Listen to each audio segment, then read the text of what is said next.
connais les séries télévisées. J'ai pas la télé, vieux.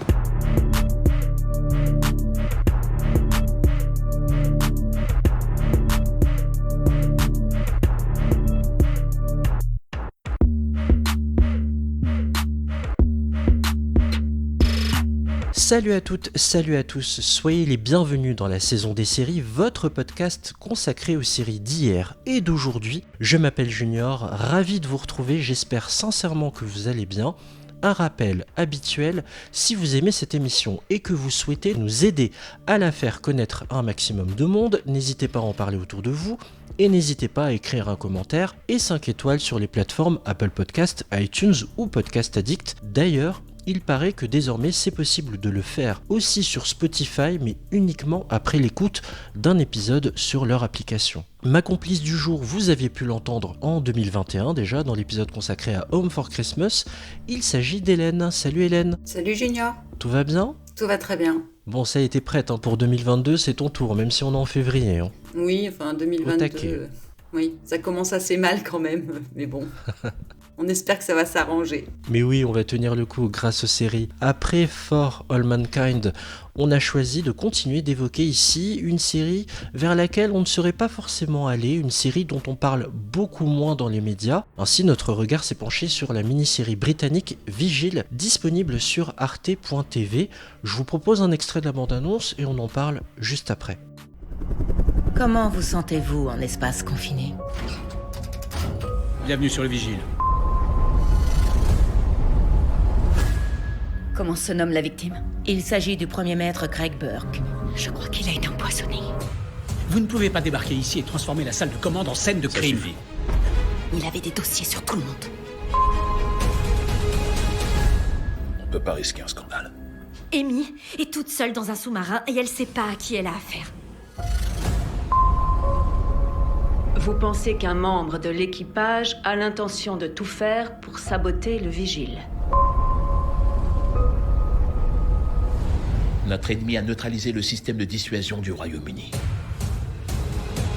L'histoire de Vigil est celle d'Amy Silva sur Anne Jones, qu'on a vu dans Dr Foster, une inspectrice de police écossaise souffrant d'anxiété et de claustrophobie et missionnée à bord d'un sous-marin nucléaire de la Royal Navy, le Vigil, donc le HMS Vigil, pour enquêter sur le décès suspect d'un membre de l'équipage qui est survenu quasiment en même temps que la disparition dans les abysses d'un chalutier de pêche écossais. L'enquête de Silva et celle de sa collègue restée à terre, Longacre, Rose Leslie, on va revenir sur le casting, arrive à faire naître un énorme conflit entre trois institutions, la police écossaise, la Royal Navy et le MI5, le service d'espionnage britannique, car visiblement chacune de ces organisations a sa part de responsabilité dans tous les drames que je viens de vous évoquer. Une question toute simple pour commencer Hélène, qu'est-ce qui a fait que, à un moment donné, tu te sois lancé dans cette série dont la médiatisation n'est pas aussi forte que d'autres gros hits diffusés sur les grosses plateformes Netflix, Amazon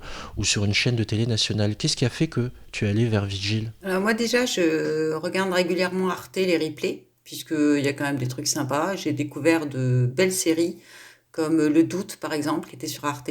Je remercie mon amie Fabienne qui m'a conseillé Vigil, qui m'a dit regarde, il y a une super série sur Arte. Donc en fait, c'est du bouche à oreille. C'est comme ça que j'ai su qu'il y avait Vigil sur Arte. Je me suis lancée dans la série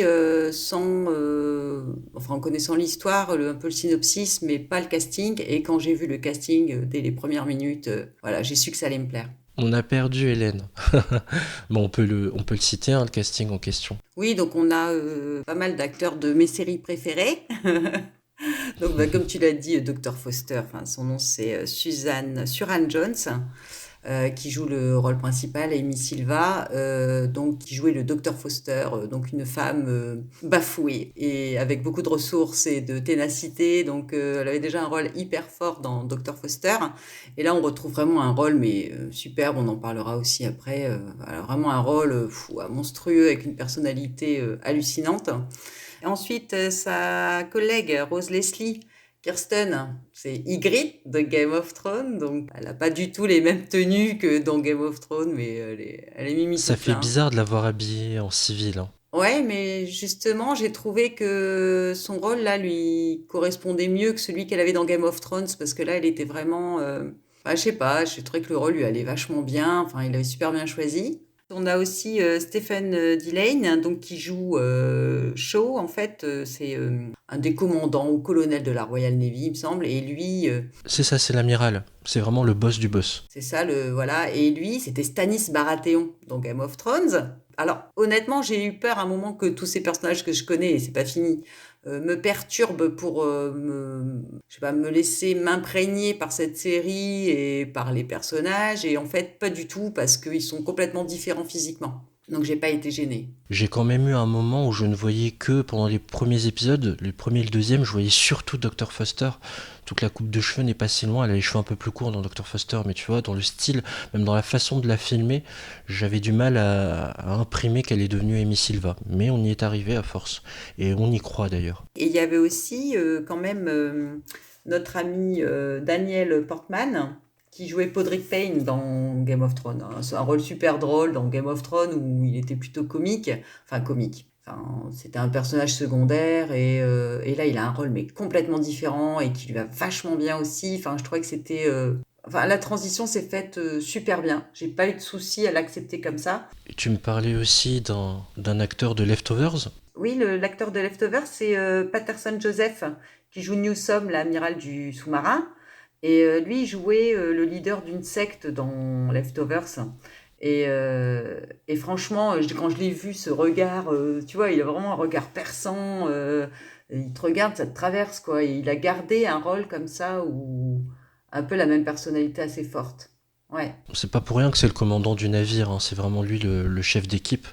Il y a un sous-commandant, donc, et un Pontus. Hein, pour ceux qui s'y connaissent en termes de marin, le Pontus, c'est celui qui gère toute la discipline à bord d'un sous-marin.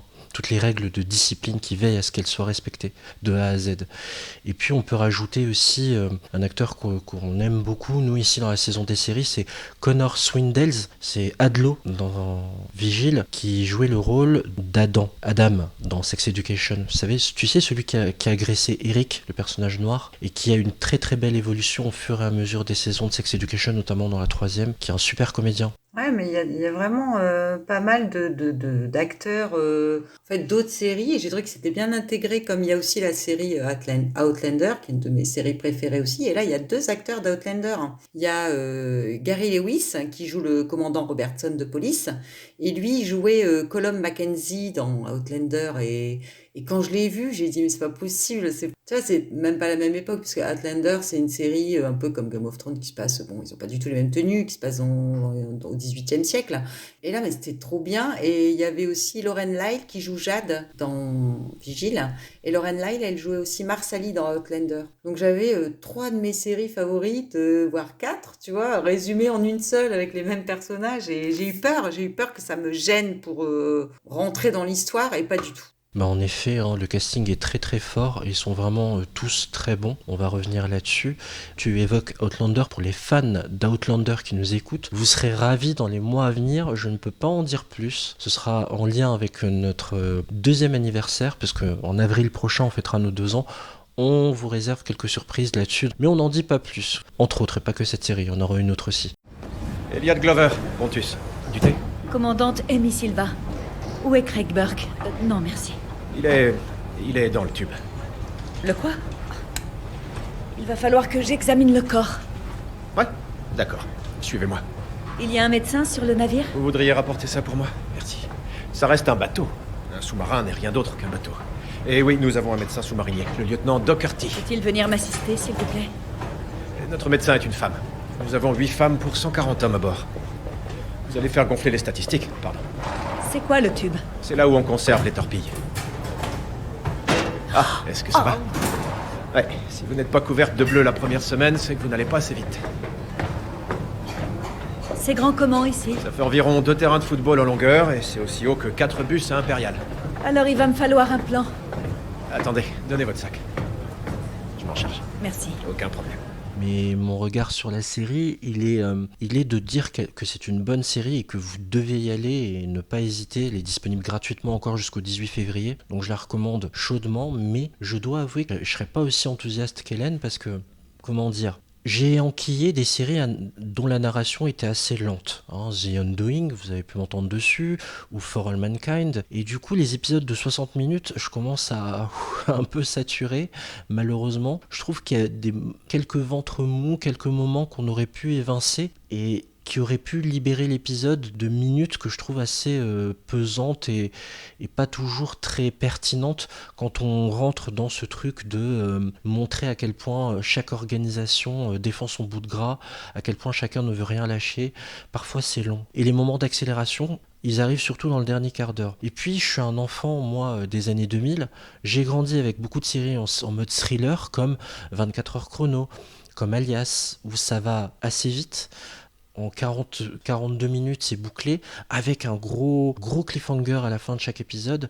Et Vigile est une bonne série, mais je la trouve beaucoup plus forte dans ces 2 derniers épisodes que dans les 4 premiers. On a joué la carte de la montée en tension et c'est très bien, mais voilà, ça pêche un peu par le rythme, mais tout le reste y est impeccable. Oui, bah c'est vrai que le rythme, c'est fluctuant. T'as raison, t'as des grands moments où en plus c'est dans un sous-marin et comme je te dis, heureusement qu'on a des scènes en extérieur qui réveillent un peu. Je suis pas sûre que s'il n'y avait pas eu ces scènes en extérieur, je l'aurais autant apprécié. Mais justement, Hélène, t'en as pensé quoi ? Parce que là, on a parlé du casting et ton regard sur cette série en quelques minutes. T'as kiffé de découvrir au fur et à mesure ce casting, mais après la série en elle-même, comment tu l'as trouvée ? Ah ben moi, j'ai enquillé les épisodes. J'avais du mal à m'arrêter, tu vois. Moi, au contraire, j'ai adoré. Heureusement, comme je te dis, qu'il y avait des scènes un peu aériennes, c'est le cas de le dire, par rapport au sous-marin. Mais alors, il faut savoir quelque chose aussi très particulier, c'est que je suis claustrophobe et que pour moi, c'est un vrai challenge de regarder. Mais oui, c'est un défi de la regarder. C'est pour ça que je te disais, Ah ouais. je me sentais oppressée, rien que de regarder quelque chose sur les sous-marins, je me sens oppressée. En plus, il y a des scènes, je ne vais pas dévoiler le scénario parce que ce serait nul, mais il y a des scènes où franchement, moi j'avais des palpitations. Je suis devenue claustrophobe dans une IRM, donc une IRM c'est un tunnel, un tout petit tunnel, on vous met dedans, et ça s'est déclenché comme ça. Et il y a énormément de scènes, dont une particulièrement, où moi j'avais limite du mal à respirer, et donc tu vois, c'était particulier pour moi. Donc je reconnais que pour quelqu'un qui est claustro... C'est un vrai challenge. Mais oui, alors faut m'excuser, j'ai plus le nom en tête, mais il y a un film sorti avec Mélanie Laurent qui est disponible sur Netflix où pareil, elle est enfermée, elle est dans un petit espace là, elle est cloîtrée, elle a des grands écrans tactiles face à elle. Ou pour prendre un autre exemple qui va parler peut-être aussi cinéphile, c'est là j'ai le titre en tête, c'est Buried, en anglais ça veut dire enterré, avec Ryan Reynolds qui est en fait enterré vivant et il doit essayer de se sortir. Donc Ryan Reynolds qu'on ne présente plus, Deadpool, voilà, par un téléphone, essayer de s'en sortir et tout, c'est un truc de malade. Donc je comprends le mal-être déjà. Je suis pas spécialement claustro, mais je peux comprendre le mal-être que ça provoque. D'autant plus avec une réalisation qui est très soignée et qui, je trouve à certains moments, sans en faire trop, l'amplifie cette claustrophobie. Tout à fait. Jusqu'à ce 6e épisode. Voilà. Et moi en fait j'ai vu Buried. Il enlèvera. Buried. J'ai vu Buried. Buried si vous voulez. J'ai vu Buried.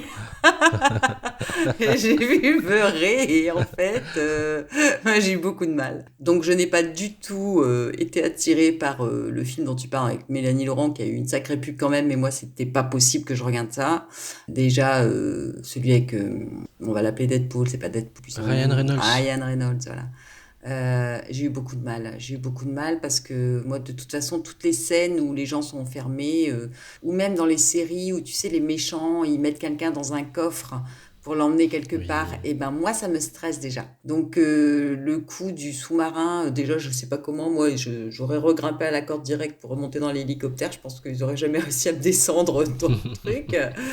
Et donc pour moi c'est un vrai challenge de regarder des séries comme ça, et je pense que pour les autres claustros, vous pouvez, parce que justement il y a ces scènes qui se passent à l'extérieur et ça permet de respirer. En parlant de ça, de respirer, le film avec Mélanie Laurent s'appelle Oxygène. Si vous voulez jeter un œil, mais moi perso, je peux regarder, mais bon, faut vraiment que je sois conditionné et pas. Faut quand même s'y faire à ce cadre-là, qui est vite immersif pour le spectateur. C'est là où c'est réussi. C'est l'élément principal. Vous savez ce qu'il y a dedans ? 50 millions de livres sterling de missiles nucléaires. C'est pour ça qu'il n'y a pas de guerre nucléaire. On n'a pas de quoi s'en racheter. Lieutenant Docherty, vous pourriez assister la commandante Silva. Voici notre médecin, notre notre chirurgien et malheureusement notre dentiste en cas de besoin. Médecin sous-marinier lieutenant Tiffany Doherty. Bienvenue à bord. Ça a été le vol? Reculez. J'ai été virée d'un hélicoptère avec mes bagages accrochés à moi. Oui, mais c'est mieux que Ryanair. Mais ça va? Vous n'êtes pas blessé? Moi? Oh non, je voulais que vous m'aidiez à examiner le corps de Burke. Il aurait dû repartir avec l'hélicoptère. D'accord, je vais chercher ma trousse et je vous rejoins. D'accord. Suivez-moi, c'est par là. Comment va l'équipage? Un peu secoué au départ, mais ce sont des professionnels, ils connaissent leur boulot, donc tout va... Attention à la tête. Pour en revenir à nos moutons, nous sommes en Écosse, d'où la présence d'acteurs d'Outlander, et nous entrons à bord d'un sous-marin. C'est pas un lieu qu'on a l'habitude de voir dans une série, dans les fictions. Quand on pense aux films qui se déroulent dans un sous-marin, on peut penser aux films notamment avec Sean Connery, à la poursuite d'Octobre Rouge. On peut penser aussi au film avec Steven Seagal, Piège en haute mer. On peut également penser à je crois que c'était dans le courant des années 2000, U-571 avec Matthew McConaughey, qui est un film qui se passe aussi avec des sous-marins, mais plus un film d'action. Voilà, à l'ancienne. Mais j'aimerais beaucoup qu'on évoque déjà ce lieu, et puis bien sûr qui est l'héroïne en fait, et le fait qu'elle se confronte à ce lieu-là aussi. Oui, mais c'est vrai que des films sur des sous-marins, moi j'en ai vu quelques-uns et j'ai toujours trouvé que l'ambiance était très très spéciale, un peu pesante et enfin c'est particulier. On a eu Le Chant du Loup aussi qui était un film magnifique. Oui. J'ai adoré et c'était vraiment, enfin c'est impressionnant parce qu'on connaît pas trop ce monde-là en fait. C'est pas forcément quelque chose qui attire, tu vois, les sous-marins. Tu dis une série dans un sous-marin, ça va être Austère. ouais, pas très chouette, quoi. Enfin, au niveau des paysages, c'est sûr que c'est vachement restreint. Mais en fait, l'ambiance est tellement particulière et pesante et c'est vraiment... déjà, dans ton canapé, tu te sens un peu oppressé, mais c'est dans l'ambiance. Tu te mets dans l'ambiance, en fait. Rien que par le fait que c'est dans un sous-marin, tu es déjà dans l'ambiance de cette série-là, de Vigile. C'est oppressant, c'est vraiment... Le lieu correspond tout à fait à l'ambiance, quoi. Et c'est vraiment intelligemment amené parce que quand elle est élitroyée, donc elle est amenée sur le sous-marin, quand elle y pénètre, c'est assez intéressant de voir à quel point elle est maladroite, quoi. Elle n'a pas l'habitude, elle croise notre héroïne Amy Silva. Énormément de monde, elle se prend des coups d'épaule à tout va, elle se prend du matériel en fait, des tuyaux, des choses comme ça en chemin. On lui dit tout le temps un tour sur la tête. Et c'est plutôt bien fait, quoi. Ça a fait rire certains, mais ça rappelle certains épisodes d'NCIS à l'ancienne, quoi. Ouais. Mais en plus réaliste encore. Et il y avait eu un film aussi qui était tiré d'une histoire vraie, parce que là, en fait, pour moi, Vigile, tu vois, ça commence par quand même un fait qui est... Bon, ils disent pas que c'est tiré d'une histoire vraie, franchement, ils peuvent pas de toute façon, puisque ça n'a jamais été vraiment prouvé, enfin, a priori. Mais le chalutier se fait apparemment accrocher son filet par un sous-marin et il est emmené vers le fond. Donc ça, il y a une histoire comme ça dont les marins parlent, puisque moi, je vis dans un port de pêche. Et c'est le Bugalet Brace, en fait, une histoire qui a jamais vraiment été élucidée d'un chalutier comme ça qui a été emmené par le fond par un sous-marin. Enfin, tous les pêcheurs le suspectent, puisqu'ils ont quand même des expériences régulières en mer avec des fils arrachés ou des choses comme ça. Enfin, pas régulières, mais pas exceptionnelles. Tu vois, cette histoire de sous-marin là est tirée, à mon avis, quand même d'un fait divers supposé. Mais il y a quand même un film aussi qui était sur OCS avec une histoire de sous-marin qui est russe, qui a eu un problème de mécanique et qui s'est retrouvé au fond de l'océan et on a tenté de secourir mais trop tard. Le Kursk, c'est ça, ouais. Et j'avais regardé ce film aussi et ça se passe aussi dans un sous-marin et c'est toujours cette même ambiance pesante. Tu vois, tu peux pas jouer une comédie dans un sous-marin, je pense. Exactement. Et la réalisation dans Vigile est vraiment au diapason, c'est-à-dire qu'il y a une double enquête. Vous avez l'enquête d'Amy Silva, donc sur Ann Jones, qui est déposée dans ce lieu, et les cadres sont vraiment restreints, rien qu'au niveau de la façon de filmer, c'est vraiment resserré, alors que pendant ce temps-là, on suit l'enquête donc de Rose Leslie, Ygritte, l'ancienne Ygritte de Goth, You Know Nothing, Just Jon Snow. Et elle, son enquête les pieds sur terre. Les plans sont beaucoup plus larges, beaucoup de paysages, des magnifiques paysages d'Écosse. Et il y a ce contraste-là permanent de ces deux enquêtes, quoi, qui ont lieu sur deux espaces complètement différents, à la fois maritimes et terrestres. Et ça, c'est vraiment bien fait dans la série, c'est bien retranscrit. J'ai envie de te dire heureusement parce que en fait, si tu regardes un film sur un sous-marin qui dure 1h30, 2 heures, t'es déjà un peu oppressé au bout de 2 heures. Mais là, 6 épisodes d'1 heure, 6 heures dans un sous-marin, pour peu que tu te les enquilles à la suite les uns des autres, parce qu'il faut le dire qu'il y a quand même dans cette série un suspense terrible, surtout en fin de chaque épisode. Il y a un suspense de dingue, quoi. Donc, tu as du mal à t'arrêter, sincèrement. Moi, j'avais du mal à m'arrêter à la fin d'un épisode, parce que même si le rythme, comme tu le disais, était un peu lent sur certains moments de l'épisode, il y a toujours une accélération monstrueuse à la fin. Et sans qu'il y ait 6 heures de sous-marin comme ça, sans voir un paysage, je pense que ce serait pas possible. Donc oui, en effet, Amy Silva, elle a une collègue qui reste sur Terre, elle, puisqu'elle mène l'enquête sur Terre de son côté pour l'assassinat de ce jeune marin. Et ça les amène vraiment dans un truc mais monstrueux. De guerre froide, quasiment, on peut le dire, puisque là, il y a les renseignements, les services secrets anglais, la Royal Navy et la police anglaise qui essaient de se coordonner pour élucider au départ un décès, par la suite, on se doute bien que c'est un meurtre, parce que si c'était cogné la tête en tombant, ça ferait pas 6 épisodes d'1 heure. Et, Ce serait vite classé, oui. Voilà. Et donc, mais c'est hyper complexe. Et le fait qu'il y ait une enquête à l'extérieur comme ça, heureusement, c'est rafraîchissant. Puis en même temps, c'est hyper stressant aussi. Bon, moins parce que comme tu dis, il y a les paysages et tout, donc on s'aère un peu. C'est un peu comme si on remontait, nous, à la surface chaque fois qu'on retrouve Rose Leslie. Mais oui, super paysage d'Écosse que j'adore. Oh, fais chier. Oh, c'est pas grave. Rien ne se perd dans un sous-marin. Désolée, j'ai juste pris le strict minimum. C'est interdit d'en avoir. Vous prenez ça pour... Je dois avoir connaissance de tous les états de santé. Anxiété et dépression. J'aurais juste besoin d'aller courir. Oui, ou d'un petit plongeon. Écoutez, si vous avez du mal, alors venez me voir. Vous ne serez pas la première. Merci. Beaucoup de choses à évoquer. Je suis sûr qu'au-delà de cette guerre froide sous-jacente sous-marine qu'il y a, sont les personnages qui t'ont touché. Et c'est important d'évoquer justement toute la trajectoire d'Amy Silva. Oui, tout à fait. En fait, l'héroïne, elle a déjà, c'est un contexte particulier et c'est une personnalité particulière. Donc, cette histoire d'enquête dans un sous-marin, bon, déjà, ça l'emballe pas. Et normalement, elle sait que c'est limité à quelques jours. Et puis, on se doute bien que si ça dure 6 heures, c'est que ça dure un peu plus longtemps. Déjà, elle appréhende d'aller faire cette enquête, mais bon, elle a pas trop le choix. Enfin, bref, voilà.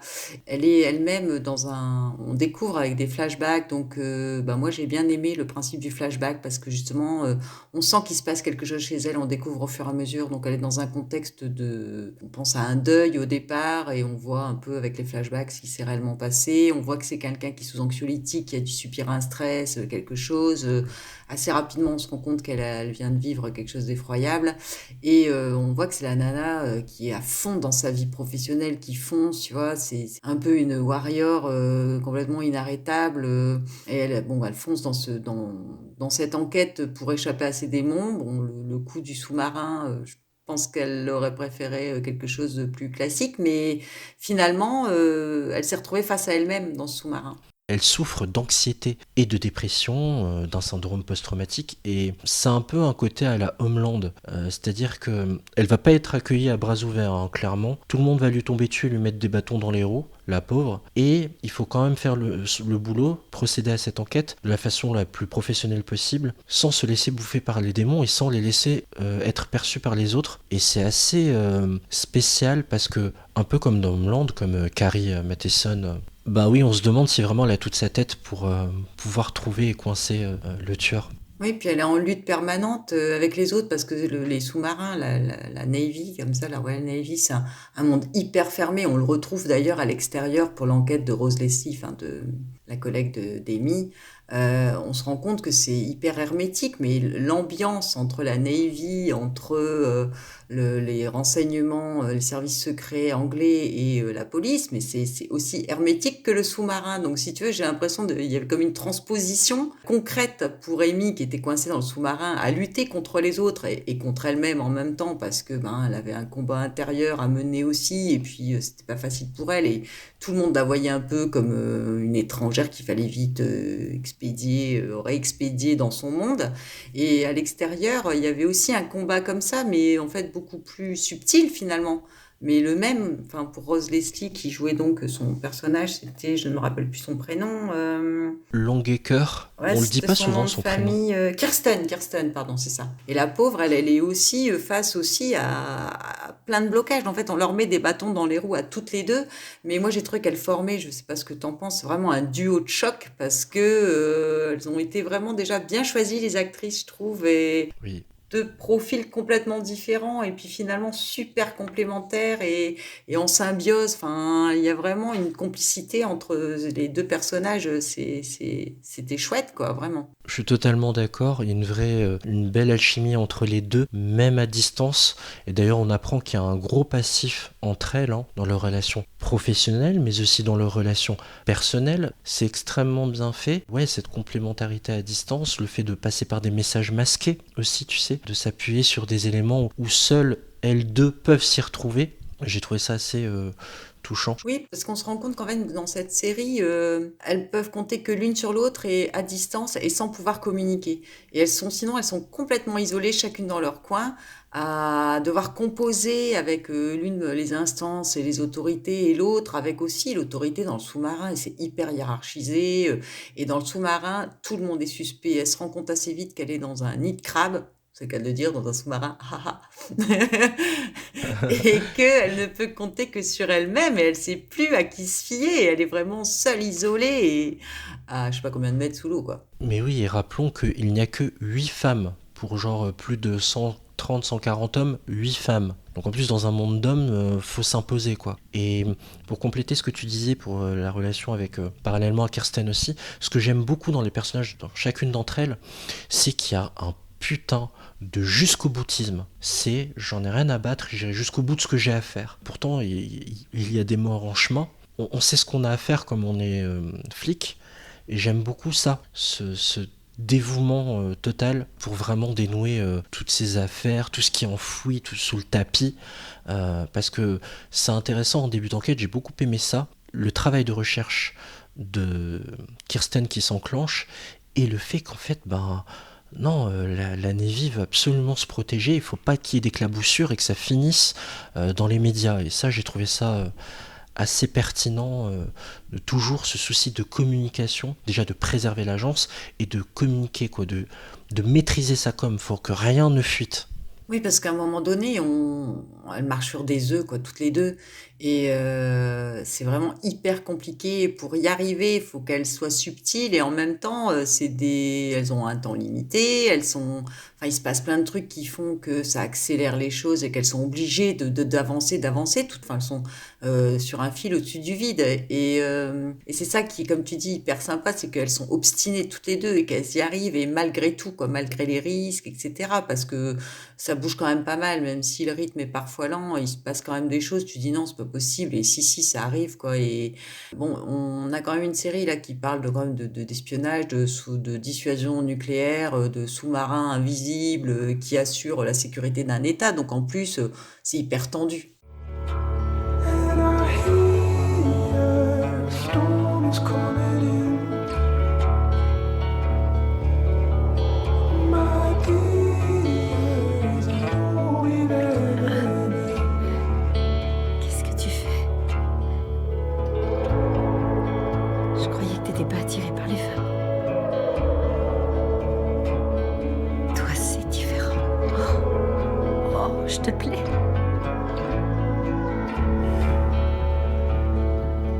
Dis-le-moi quand tu seras sobre. Ok. Si tu veux, j'aurai probablement mal à la tête, mais je ressentirai la même chose.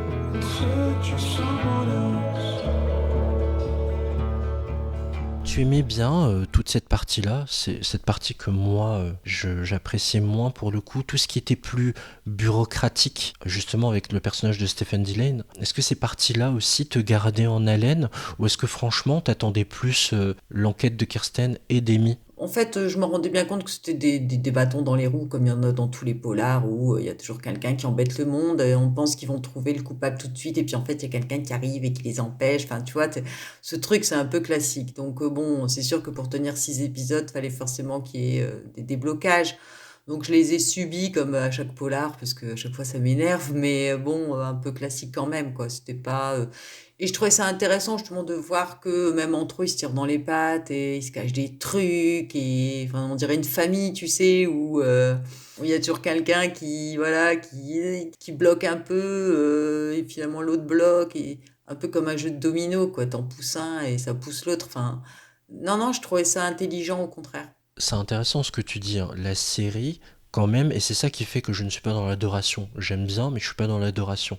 La série, quand même, est empruntée d'un certain classicisme, quoi. Il y a quand même dans sa façon, pour moi, hein, dont les flashbacks sont faits, dont la bureaucratie est montrée. Ouais, il y a quand même quelque chose d'hyper sans réelle prise de risque, quoi. Les prises de risque sont ailleurs. Oui, alors par exemple, toi, tu as des séries policières anglaises comme Luther, où là, par contre, lui, il respecte rien, il y va à fond, ça se passe, bon, plus ou moins bien, où tu te dis, bon, et là, voilà, c'est une façon de faire, et là, tu as une série où ils sont vraiment bloqués par la bureaucratie, et ils sont obligés de se soumettre, et oui, c'est un peu les deux faces de la pièce, je pense. Je pense qu'on est plus dans la réalité pour Vigile que pour Luther, où il fait un peu nimp et que ça passe quand même, quoi. Voilà, je regarde une série belge en ce moment aussi sur des agents infiltrés. Waouh, c'est un peu comme Luther, c'est un peu du grand n'importe quoi par moment, et tu te demandes comment ça peut passer. Ça m'interpelle plus, moi, ce genre de choses où c'est un peu pas invraisemblable, mais voilà, que cette série où on se rend compte de la lourdeur des instances, et puis des secrets qu'il y a au niveau du nucléaire, etc. Et puis il y a quand même une histoire de lobby écologique, enfin il y a pas mal de choses là-dedans, et c'est Oui, on a politique. des activistes, en effet. C'est pas qu'un polar, c'est politique aussi, donc à partir du moment où c'est politique, tu sais bien que ça devient toujours très très compliqué. Comme les cotons-tiges dans le nez pour les enfants, etc. Enfin bon. Et c'est marrant que tu évoques ce côté politique, parce que cette série-là, c'est ça qui est très drôle, elle est sortie pendant la crise diplomatique entre la France et l'Australie, avec cette histoire de vente des sous-marins ratés, là. Oui. Donc c'est assez drôle en termes de timing. Et aussi, pour rebondir sur ce que tu dis, c'est marrant que tu parles de Luther, parce que à chaque fois, la santé mentale est au centre des débats, quoi. C'est dingue quand même. Non, c'est des Anglais, hein. Non, je rigole, La j'adore les santé Anglais. mentale. Tu vois, Dr. Foster est une femme trompée qui vrille complètement. À partir du moment où elle est trompée, elle perd un peu la boule, elle perd toute la stabilité et la confiance qu'elle avait en elle. Et là, on retrouve un personnage encore dont la santé mentale est mise à mal, quoi. Et c'est assez intéressant. Puis ça parle aussi de filiation, d'ailleurs. Je sais que la maman que tu as a dû être particulièrement touchée par certains passages. Oui, tout à fait. Et la femme que je suis par Dr. Foster aussi, puisque moi, j'ai pas trouvé qu'elle perdait la boule, mais j'ai trouvé qu'elle retrouvait la réalité, tu vois, dans Dr. Foster. C'est un peu la vision opposée de la chose, quoi. Et moi, je dirais que dans Dr. Foster, elle reprenait le contrôle de sa vie après avoir porté un masque, un bandeau sur les yeux et des bouchons dans les oreilles. Au contraire, je trouvais que dans Dr. Foster, elle reprenait même si par moment elle allait loin, enfin, c'était vraiment lourd, quoi. Tu te dis non, elle va pas faire ça, et si elle le faisait, et c'était de l'éclat total parce que c'était totalement inattendu. Et là, dans cette série, je trouve que l'actrice, elle a un peu le même comportement. Au moment où tu dis non, elle va pas aller jusque-là, et si elle y va, quoi, elle va pas oser, elle va se calmer un peu, et non, elle fonce, comme tu disais tout à l'heure. Elle fonce tête baissée dans le tas, quoi. Elle essaie de garder un peu de diplomatie, mais j'ai l'impression que ça n'a pas l'air d'être trop son fort déjà à la base. C'est clair. Et ça ne fait que s'amplifier jusqu'au 6e épisode, qui vraiment est l'un des meilleurs épisodes de série télé que j'ai pu voir sur ces dernières années. Il est extraordinaire. Ah oui. Il est extrêmement enragé, j'ai envie de dire, dans sa première demi-heure, avant de se poser un peu plus dans les 25 dernières minutes. Mais ce feu intérieur là qui vous explose au visage dans la première demi-heure, vous êtes scotché, quoi. Et ça faisait un moment que j'avais pas vu ça dans une série, donc vraiment regardez-la bien jusqu'au bout. Il y a que 6 petits épisodes.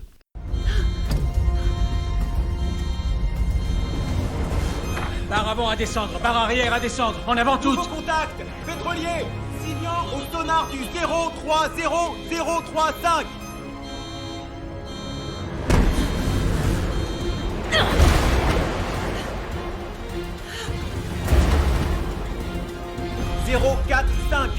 Azimut 085135.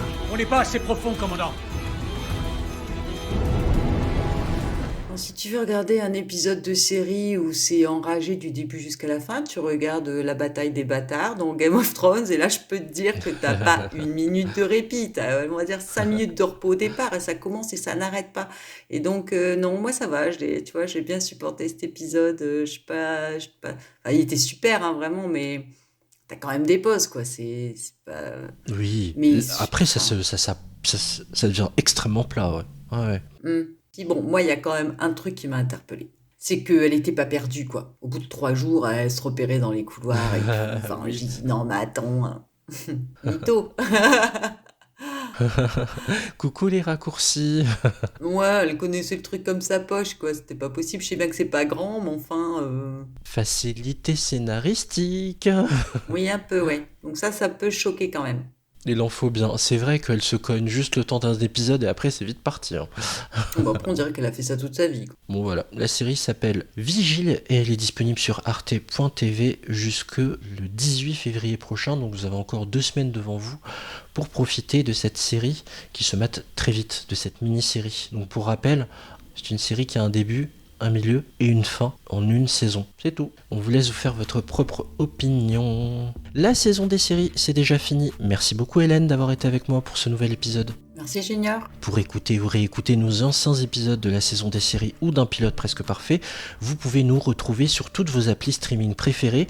On ne perd pas le bon réflexe, un commentaire et 5 étoiles sur les applis où c'est possible de le faire. N'oubliez pas de nous suivre sur Twitter @piloteparfait et sur Instagram la saison des séries. On se retrouve dans une semaine pour un pilote presque parfait consacré à une série qui est anciennement diffusée dans la trilogie du samedi, Charmed. Et je vous parlerai de mon crush sur Alyssa Milano, bien évidemment.